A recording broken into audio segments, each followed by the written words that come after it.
Hey everybody, it's Jason. Welcome back to the Mosaic Church podcast. At the end of this podcast, please take a moment to connect with us on social media. It's a great place to learn more and to see what's happening at Mosaic. Most importantly, hope the following message encourages and inspires you to take a new step on your faith journey. Enjoy. So back when I was in elementary school, back in those days when Valentine's Day came around, we participated in one of my most favorite things, my most favorite memories of all that school-age time. It was the time at Valentine's when we got to decorate our Valentine's mailbox. Valentine's mailbox. Maybe you guys remember this. Some still do it. It's kind of becoming a dying tradition. So let me just explain it because I'm going to take us down a trip down memory lane if you remember. And for those who haven't, they're like, oh, why don't we do that, teacher? It's awesome, right? So we would take old shoe boxes and then we would decorate them, and we got to flex a little bit during this time and put on, show kind of who we are a little bit. We'd take these shoe boxes, we'd cut a hole in the top, and then we would decorate with hearts, and I would put Star Wars guys on mine or whatever, and this was a time to kind of create your branding, if you will. This is our version of social media in the 80s, right? And so we'd put together our shoe box, and then the really talented ones would make little animals and stuff come out of theirs, or they would turn it into a mailbox, and obviously their mom or dad's an engineer or something, right? Because I didn't do that. I just put I cut out hearts. I'm like, Happy Valentine's, be mine, right? And then here's Luke Skywalker. That was mine. But we'd make these, and then so you'd put them then into your classroom, and the buildup was that at the end of the week or on Valentine's Day, kind of depending how your class did it, there was a big Valentine's Day party. And so throughout the week, you would put your Valentines into the mailboxes of your classmates. And so the Valentines we would do, first of all, there's a major rule. Everybody had to get one, right? Remember that? Everyone had to get one. And two, if you put a sucker or candy on it, you're instant class president. Because if you put candy on it, you're super awesome. But if we remember back then, they have them now. They're like Minions and stuff. They're not as cool. Back then, you'd see one like this. Here's a strawberry shortcake one. Check out this one. Remember this guy? Valentine, you're the tops. It's super cheesy. And that message, Valentine's, you're the tops, was kind of I don't think this person likes me very much, right? But then there were some that were dad jokes before they were dad jokes. Check out this one. This one, I love this one here. No kitten, Valentine, you're perfect for me. Oh, and every dad joke guy in here is yes, that is awesome, right?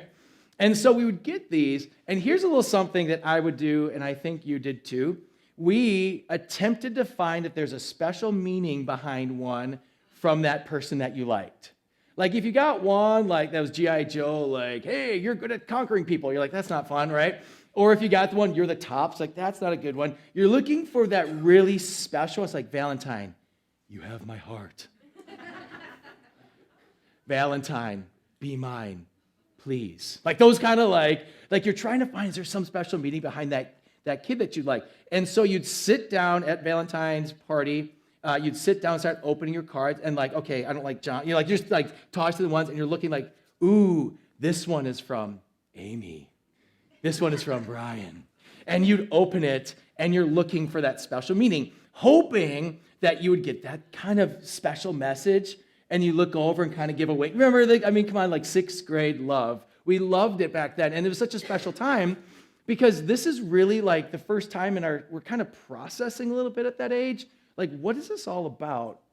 What is this love thing all about? And our Valentines were this quick way of maybe saying, ooh, she does like me. And then all of a sudden, you're a fifth grader with a boyfriend or girlfriend for 2 days and you break up, right? But we were looking for something that somebody cared about us. Even in Valentine's at a young age, we would look for some sort of meaning behind it. And from that time on, even before that, these words of love and this concept of love is so ridiculously confusing. It's confusing for a lot of reasons. It's confusing because it comes from different avenues, from different people with different relationships with us. So when you were young and your mom or dad says, I love you, it meant something different even than when your uncle said or aunt said, I love you. And then that special time when you hear someone outside of your family say, I love you, and then it kind of moves on. These relationships, the words I love you means this connectedness. We what does this really mean, my connection to you? And what does this mean for us? And then the wheels fall off. The wheels fall off in love because I love you at some point in our journey became frustrating, hurtful, confusing, painful, abusive. Hard. Am I resonating with you right now? Hard. I don't want it. Love now became synonymous with pain. And sometime along our journey, we start to say, well, what is this thing? In one sense, I get warm, squishy feelings. In this other sense, somebody said that, and then they hurt me deeply from this word. What is it? What is this love thing? And then, back in the day, as I grew a little bit, we started to write love letters in class. Now, people have been writing love letters since we've been writing on things, but in my day and time, love letters were written during class because you didn't want to pay attention to the teacher, and you'd write your love letter to your boyfriend or girlfriend, and then you'd wrap it up into a little square or into a little, like the football kick thing, right? And we'd put sealed with a kiss on it, and we'd take these love letters and we'd pass them real quietly during class. Don't listen if you're younger. We'd pass it real quietly during class to get to your boyfriend or girlfriend, and they'd all be really quiet, and you always prayed, that you prayed your teacher did not find it, because that teacher, if he or she was mean, say, what are you guys passing? Let's read it for the whole class. And then you're done, right? You are done. And so you'd pass these love letters, and we would use such big, extravagant words, but we didn't know what we were saying. And really, if we're kind of honest, we don't even know what we're saying now sometimes.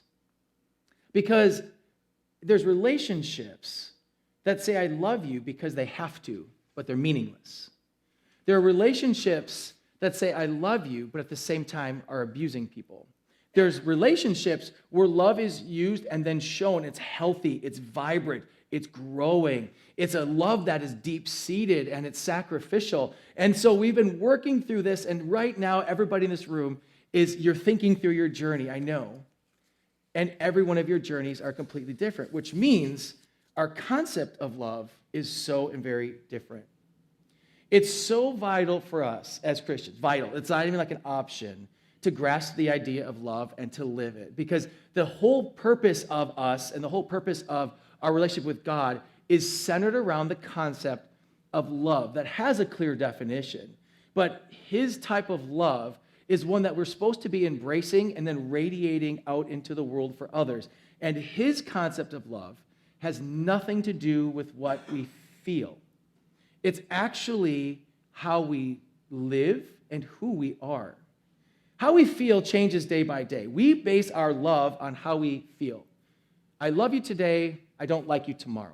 I love tacos, I don't love Brussels sprouts. Love is this fleeting thing, it moves day to day. And love in our general terminology is based on the concept of how do I feel about that person. What if love, if we change our definition, love is something that's given to God to his children that we hand out free to everybody with nothing expected in return. Because in our terminology, I'll love you if you love me back. You give, I give. This is an exchange. I'll make you feel good if you make me feel good. And as soon as that stops, I'm going to stop making you feel good. I'm going to stop giving you warm fuzzies because you are not giving it to me. But when we look inside the scriptures, that is not what love is. Love is actually something so much bigger, so much more robust, so much more eternal than simply how we feel, especially during Valentine's Day. So let's get into it today. We're going to get into 1 Corinthians 13, 1 to 13. 1 Corinthians 13, 1 to 13 in your Bibles or Bible apps. It'll be on the screen behind me. Very, very famous passage that regardless of your spiritual journey, you've heard this somewhere, probably at a wedding. Now, I want to burst every single one of your bubbles. It has nothing to do with weddings. We like this verse. We use it at weddings. Can it be applied? Sure. That's not the context of the scripture. This passage actually is a deep passage to believers, to us, or those who are saying, I follow Jesus, as to actually our actions and how we're supposed to live. It's nothing to do with squishy feelings of relationship. It has to do with how we behave and how we act and what we own and who we become because we have the Spirit of God in us. 1 Corinthians 13, 1-13 says this. If I speak in the tongues of men or of angels, but do not have love, I'm only a resounding gong or a clanging cymbal. If I have the gift of prophecy and can fathom all mysteries and all knowledge, and if I have a faith that can move mountains but do not have love, I am nothing. If I give all I possess to the poor and give over my body to hardship that I may boast, but do not have love, I gain nothing. Love is patient. Love is kind. It does not envy, does not boast. It is not proud. It does not dishonor others. It is not self-seeking. It is not easily angered. It keeps no record of wrongs. Love does not delight in evil, but rejoices with the truth. It always protects, always trusts, always hopes, always perseveres. Love never fails. But where there are prophecies, they will cease. Where there are tongues, they will be still. Where there is knowledge, it will pass away. For we know in part and what we prophesy in part, but when completeness comes, what is in part disappears. When I was a child, I talked like a child, I thought like a child, I reasoned like a child. When I became a man, I put the ways of childhood behind me. For now I see only reflection as in a mirror, then we shall see face to face. Now I know in part, then I shall know fully, even as I'm fully known. And now these three remain, faith, hope, and love. But the greatest of these is love. So we begin the exploration of this passage. This is so deep and so rich. This passage alone is like a 10-piece sermon series. And so that's why I'm going to preach 2 hours today. And so this fantastic passage is so rich. It says so many things. We're going to start with the end of the passage, the landing, to actually understand the beginning. It's this, simply this, verse 13. And now these three remain, faith, hope, and love, and the greatest of these is love. Hobby Lobby has made a lot of money off of this sign. This is in every Hobby Lobby across America and probably half your homes. Put up in your homes, the greatest of these love, three remain, faith, hope, love, right? Eat, love, pray. Like we have all these little sayings that we want to go by. The greatest of these is love. And have you ever stopped to wonder why? Why is love greater than everything that was just said in this passage? Because in my concept, wouldn't faith be the greatest? Faith is the idea that I'm going to believe, open my hands, and my faith in Jesus Christ, that if there's something that is a God who saved me, and I'm believing that God who saved me. So if I do not have faith in God, I can't love others. So I need my faith to be able to love. Well, let's talk about hope. Hope is in something that's coming in the future. And my hope right now is that God is going to save us, that there's a God who loves me. My faith and my hope tie together in that what I'm doing on this earth today matters tomorrow. And my faith and my hope together, those two create in me a new creation in which God has saved me, and so that I can love. Because I don't know how to love this God love. I don't know how to do it. So faith and hope are greater because faith plus hope equals love. That's what I would believe.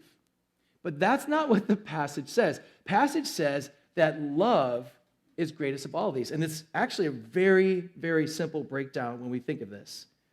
Bill Witherington III says it best. It says this. It is now in this age that faith, hope, and love are the three great qualities or attributes of the Christian. But love is the greatest because it alone never fails and will, in fact, carry on into the next life. Faith will become sight and hope will be fulfilled, but love will simply carry on, presumably amplified and purified into a perfect condition. It is the one attribute that is the bridge this age and the eschatological reality. We have to understand that faith and hope are for now. Think about it. Do you have to have faith in Jesus Christ when you're standing looking at him face to face? Like you're going to see him face to face. Like, I still hope you're real. Like, he's right there. He's right there. Like, hey, Jason, like, hey, Jesus, like, I still hope that you're here. Like, faith is completed. The book has closed. Our faith is for this current age. And hope. Hope is for this current age. Because you're like, Jesus, I hope that you died for me and saved me. It's done. So it's a chapter that closes. But God's love is something that is the thing that's intertwined that doesn't end. It's a thing that goes with us into eternity. And I love how he puts it, because I think this way too. What we're seeing, we're here from the Paul who wrote this, is what we're seeing is like a reflection or an echo of love, which means it's messy and it doesn't make sense. We're seeing it like through like amplified or non-amplified waves. It doesn't make sense. We're kind of seeing what it looks like, and sin has completely messed it up. But when we get to heaven, real love, for the first time in your existence, you are going to experience what a God of love in his presence is going to feel like. I don't care about heaven in terms of what I get, what gifts I get, where I'm living, do I have a big house, all that stuff. I don't care about that stuff. What I care about more than anything in my life is that in heaven, for the first time in my life, I'm going to be truly loved. Whoa, slow down. You don't know the relationships that I've been through. I've truly loved, and I've loved others. I've been in love, right? I loved Amy so much that when she gave me that Valentine and dated 2 days, that was like the greatest love I've ever experienced. But wait. You don't understand. I've got a great marriage. We've been working hard. We've been married for 40 years, and our love for each other has only grown stronger year after year after year. I hear you. It's still not it. Because we are still broken, messy people, and we're just seeing like a dim reflection of what love is. And so the Spirit is transforming us to learn how to love, and we get better at it, and we go deeper. The closer we walk with Jesus, the more we can amplify God's type of love. But the truth is, we have no idea what you're about to experience in heaven. No idea. Love for the first time is going to be revealed for you when you look at Jesus face to face. I love my personal favorite picture that I've seen. Maybe you guys have seen this one before. It's a picture of Jesus, and it's a girl who like jumps in his arms and is like screaming, crying, happy. Have you ever seen that one before? Like a smile on her face. And the reason why I love that picture so deeply is that I see her being loved for the first time. Because our love comes with a lot of pain. There are so many of you that are in pain here today. So many that are in pain right now at this moment because of love. And this whole statement, it's better to love to and lost to have never loved before. It's true in a sense, but in a lot of ways, our concept of love that we say loved and lost, it isn't God's love, because you can't lose something you've given somebody freely. God's love gives freely. Our love has strings attached. And so the pain that we may feel, either through a relationship now, relationship in the past, love of a parent, love of a friend, betrayed by coworkers, whatever that was, the pain that's attached to that makes us always step back and be very guarded. Very guarded to open ourselves, very guarded to love people, because people hurt people. And because we've been hurt, we now have a very soft, sensitive skin that says, I don't want to be hurt again, so I withhold my love and I keep it back. And I'll maybe give it out if you check all the boxes for me, then maybe I'll give it out. But that's not God's love. God's love, the love that we have, is so much greater than these small things. Because the love that we do now, when we live through this passage and start to amplify God's love, it's given freely out to all with nothing expected in return. We now give. And we give because God loves us, and so we love others. He fills us, and we fill others. If there's one thing that we're learning, friends, in this world, is that we are not in a short demand of true, actual love. Every single one of us, every single human, would want to be loved more than what they are today. Known, cared for, but we aren't. We aren't because we're so messed up. And we as Christians are so messed up because we're supposed to be amplifying God's love into the world, and what we have been doing and tend to do is we amplify our version of love into the world. And that's causing so much confusion. Love is the key to your faith journey. There's no way you can follow Jesus and say, I love Jesus, but I hate everybody. Like, you can't do that. You can't say you love the master. I follow the master. Oh, yeah, I love him. and then go and be an absolute nightmare of a neighbor, spraying kids in the face with your hose if they ride on your lawn. I kind of want to do that, though. I think it'd be funny. But you know what I mean? You can't be that grumpy old man, angry at the world, cut off. I don't like anybody. It's my life or no life. Everything's about me. You can't do that if you say you love Jesus Christ, because God is love. Therefore, we are the speaker of him into the world. But this is why we get so broken and hurt. It's because people have said they loved us and broken our hearts. And we found out that relationships hurt. We found out that people hurt. We've learned from a very young age that this whole giving away of myself and being open, it actually just rips my heart apart and stomps it on the floor. I can't tell you how many times that's happened to me. I was processing my sermon, and I was thinking through, how many times have I been hurt by somebody who said they loved me? I can't even count it anymore. It's infinite. I don't even know. And there's two options that happen in your life when that happens. Either you get your heart cold and shut off from everybody, or you dig deeper into love and you love more deeply. There's really no in between, because you can't kind of sit in the middle. Either like, I'm not doing this anymore, or like, that was that story. I need to love like God loves. And so when we think about love, what I'm talking about here isn't even possible.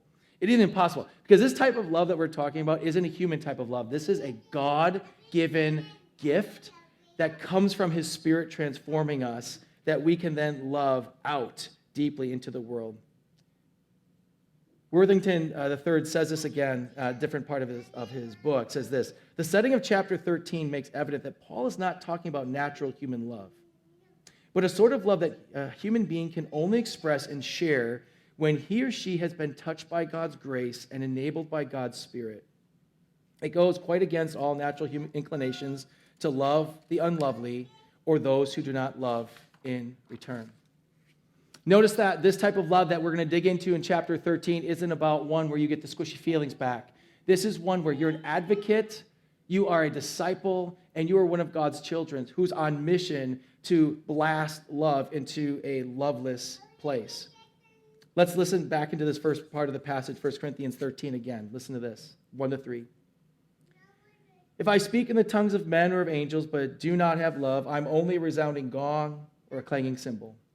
If I have the gift of prophecy and can fathom all mysteries and all knowledge, and if I have faith that can move mountains but do not have love, I'm nothing. If I give all I possess to the poor and give over my body to hardship that I may boast, but do not have love, I gain nothing. This is why this passage isn't about weddings. This is written to the church community about how we're supposed to love each other and love the world. Now again, yes, you can apply it at weddings because you should have this type of love in your marriage. But truthfully, this is written to a church family in a church community.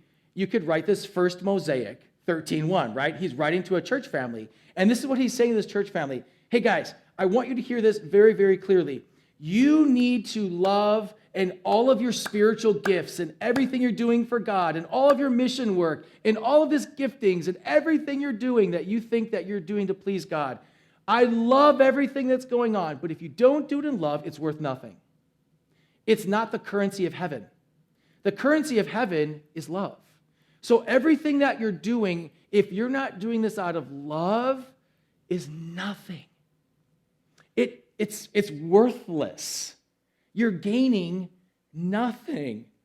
And this is so fascinating because Jesus tells us that we are supposed to live our lives for kingdom-mindedness. So he says, do not store up for yourself treasures on earth.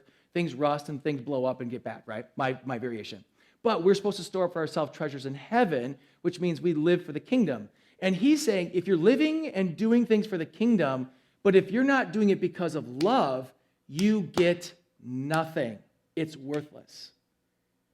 Oh, yeah, I went on a mission trip with my stupid church family, and we served the poor, and I did stuff, and I don't know. I just put on Instagram so people liked my pictures. You get nothing. If you are obligated to love people, you have to do it, but you're not doing it. I'm not really loving. I'm just going through the motions. You get nothing. if you have the ability to have all these beautiful spiritual gifts that he talks about, you're able to prophesy and speak in tongues, you have all this knowledge, you have all this wisdom, you have more faith than any human being ever, because Jesus said, faith of a mustard seed will move a mountain. No human has done it, which means we don't have that much faith, right? You could move a mountain. And this person has more faith than any human ever created other than Jesus. So you have the best abilities. And if you don't move that mountain in love, you get nothing. That's what he's saying to us today. All of this stuff, all of our faith journey, all of these things, we're trying so hard. But if you take love out of the factor, hear this now, it's not pleasing to God. God looks for love because God loves us and we now love others. Going through the motions because you have to, according to this word, you get nothing. When done in love, serving God, being with God, loving others, serving others, because your relationship with him, you are filled through the Spirit and you reflect this out into the world. Everything that you do for the kingdom through love lasts forever now. But it has to be through love. Well, this is confusing because our concept of love is so messed up. It's really hard to love people you don't like. I'm sorry, is that just me? It's really hard to love people who have ripped your heart out, stomped it on the floor, spit on it, and said, give me more of your heart so I can do it again. That's hard, hard, hard. It is hard to love that person in your life that's messy, who seems like a drain on your life, who's calling you, texting you, needing from you, that maybe that coworker or that friend, you're like, oh, I just don't have any more to give. It is so hard to do this. But you have to if you love Jesus. Because on our faith journey, if I'm a disciple of Jesus, I represent him now in the year 2024. So now I'm his hands and feet, is our Christian term of it. I'm now the guy who's here and supposed to be pressing the message forward, and you are the guys and gals who are on mission to make this message go forward. But if we are not loving people, if we're not loving open-handedly, it's going nowhere. In fact, we gain nothing. Listen to this passage again. Listen to what he's saying. I can use heavenly words and have spiritual gifts of speaking in tongues. I can have a spiritual gift. Now, the spiritual gifts come from God, mind you. These are God's gifts to us. I can have the spiritual gifts of prophesying. I can have unmatched wisdom, be the smartest guy in the room, most knowledge about Bible. I can know the things of God. I can have theology and be the best preacher in the world. I can have the faith that Jesus said. I can make literal mountains move because of my faith, not in myself, but of my God. I can do that. I can give all I have to the poor. I can blend these all together and do all of these things. I'm a Superman of spirituality. No one can beat this list. And if I don't do it in love, I'm worth nothing. Everything I did is worth nothing. Because if I don't do it in love, I've done it for myself. Think about that for a second. If I do not do it in love, I've done it for myself. How many times have you done something in love because you wanted something back? Oh, yeah, I'll do that as long as I get something back. Because love is sacrificial. It gives without being able to look for some sort of return. It goes one way. Now, do we want love back? Of course we do. We're humans. And this is where love gets so messy, because we are created for the need to be loved. We desire it with our whole heart. We want love so badly that we will do almost anything to get someone to say they love us, because the hole left by sin created a crater. And God is saying, let me fill that hole, because no one's going to fill it. And as humans, we're finding things to fill it. Again, this is the reflection in the mirror. We don't quite get it yet, and we won't until we see him face to face. When we are face to face, love will be complete.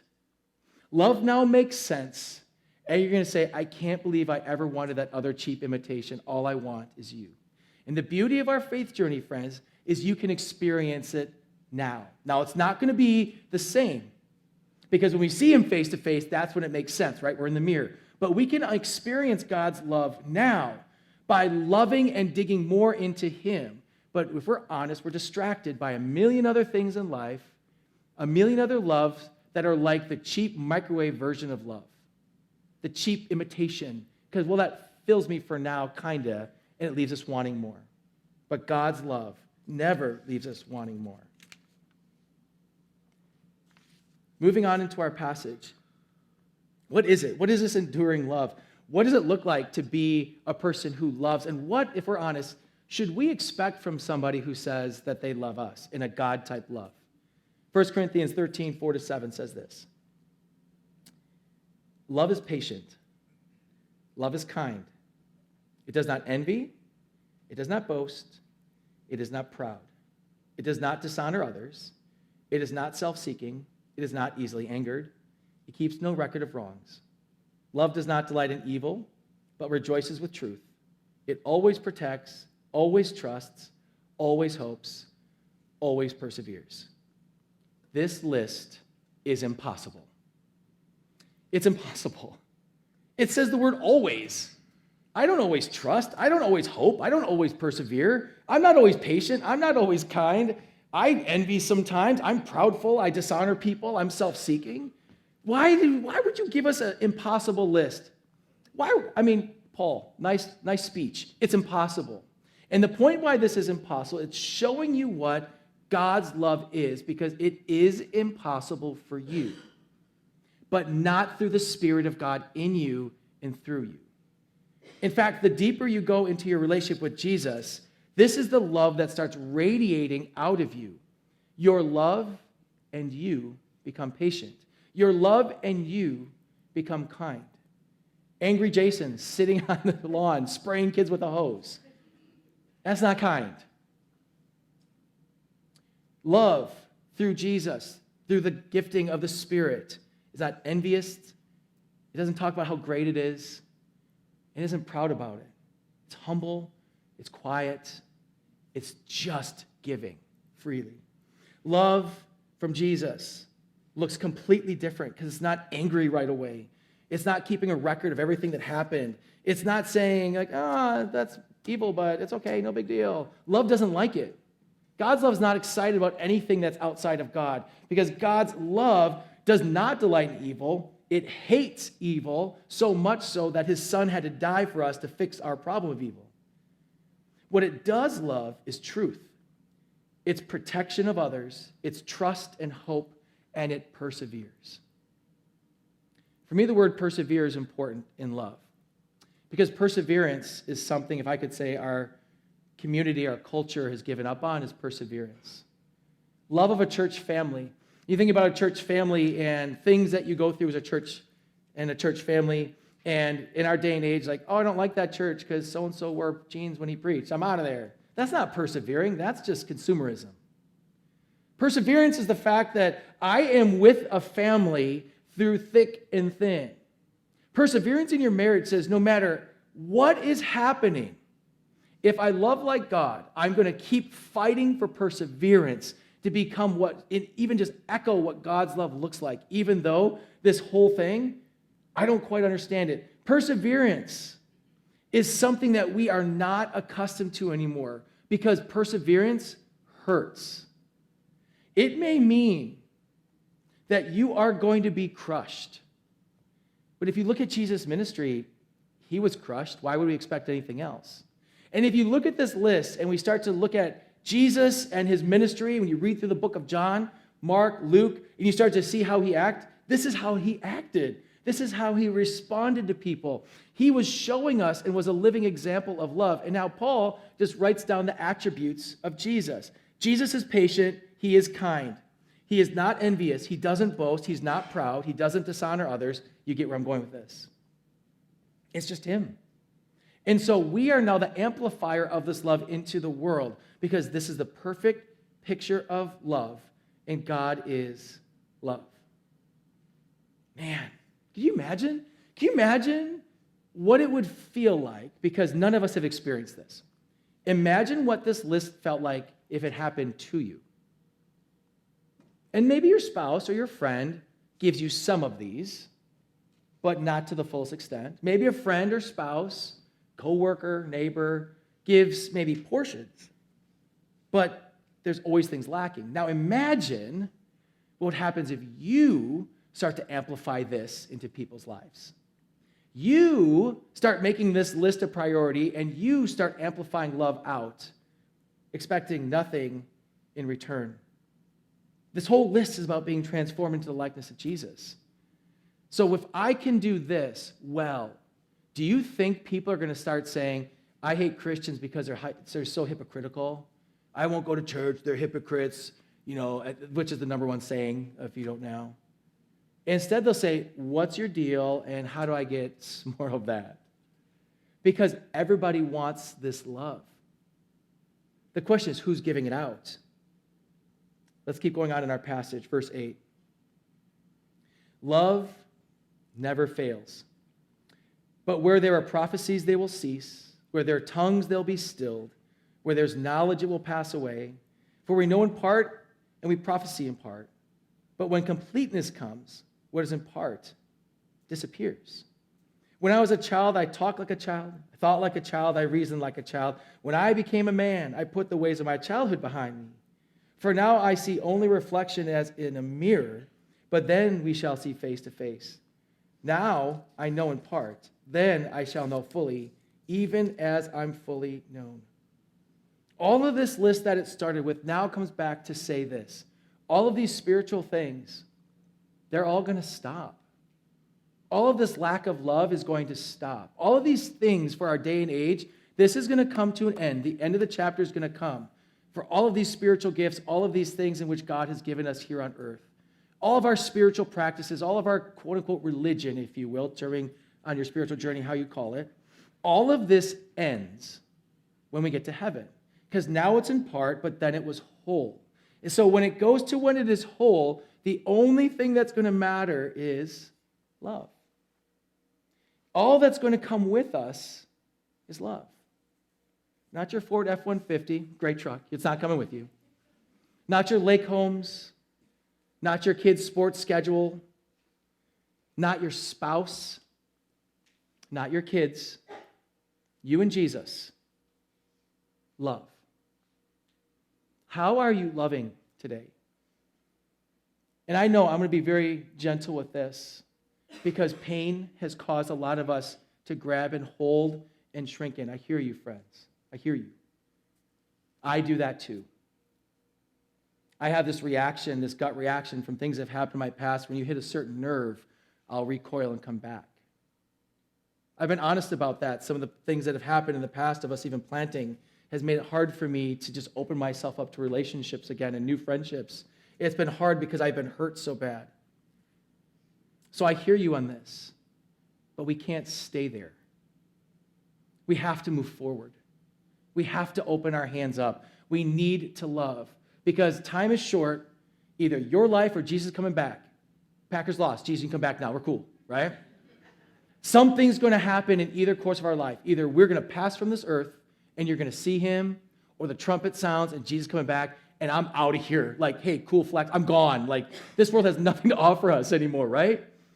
Something's going to happen, and love is what's going to come with us. How are you loving? All this other stuff is going to go away. Are you giving everything that you can? But it's hard because of the brokenness, because of sin, because of all the junk we live in. It's hard. It's so hard. But you have an opportunity to reflect it. So I want to go through this list again as you process this verse. And I challenge you, friends, take this verse. If you're new to Bible reading or like working on things, the way that we transform is not by hearing a message, getting our hot ham and rolls, and going home. The way that we transform, I use the word marinating. Marinate. You take a good piece of meat and you marinate in something, you taste the marinade when you cook it, right? We soak in something so that the flavors are part of us. Marinate in this passage this week and marinate in the type of love that you give. Through God's Spirit, are you doing these things? So I'm going to change 1 Corinthians 13, 4-7 to you and ask the question, do you? Is your patient love, or is your love patient, and is your love kind? Do you not envy, and do you not boast? Are you not proud? Do you not dishonor others, and are you not self-seeking? Are you not easily angered, and do you not keep any records of wrongs? Do you not delight in evil, but rejoice with truth? Do you always protect, always trust, always hope, and always persevere? Go back to that very first passage that we talked about in the very, very beginning. We think about what love is and what endures. The greatest of these three, now the three of these remain, faith, hope, and love. The greatest of these is love. Because God is love and God is in us, I think the time is now, a special time is this, to take a week, take time to reflect. Are you an amplifier of God's love? Once again, thank you so much for listening. If you live in Southeast Wisconsin, we would love to connect with you at our weekend gathering for service time, directions, and to learn more about our vision to ignite a movement of love that transforms our community and the world. Visit us at mosaicwi.com.